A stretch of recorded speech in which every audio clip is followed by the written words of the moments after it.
Master Jet, good day po. Ask ko lang po kung sakaling ang isang GSIS member ay mamamatay at wala pang 60. Tapos okay naman yung remittance niya. Ano pong benefits makukuha na sa beneficiary? So unang-una po doon ay meron po tayong life policy, di ba?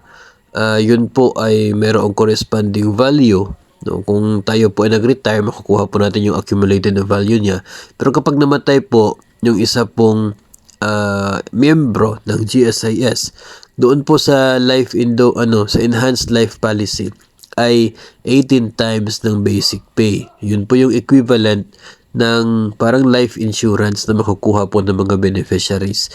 18 times ng basic pay. Of course, nandyan po yung burial, no, na binibigay para kapag namamatay po yung miyembro ng GSIS. Pagkatapos po dyan ay meron naman pong parang yung separation, no, na benefit.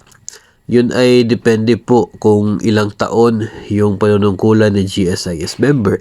Kung below naman ito 15 ay of course, no, yung mag-matter dyan yung computed na average monthly compensation in the last 3 years, tapos yung kanya pong period with paid premiums. 1 month ng average compensation in every year of paid premium.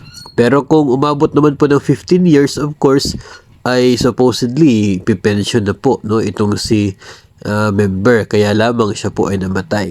So, mako-compute pa rin yung kanya sana magiging basic na monthly pension base po doon sa kanyang average compensation in the last 3 years at sa paid premiums po niya.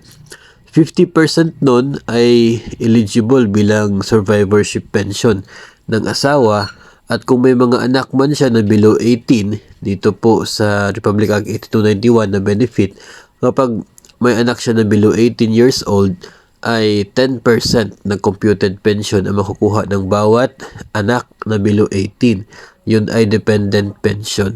No, kapag lumagpas na ng 18 ay hindi na eligible doon sa dependent pension.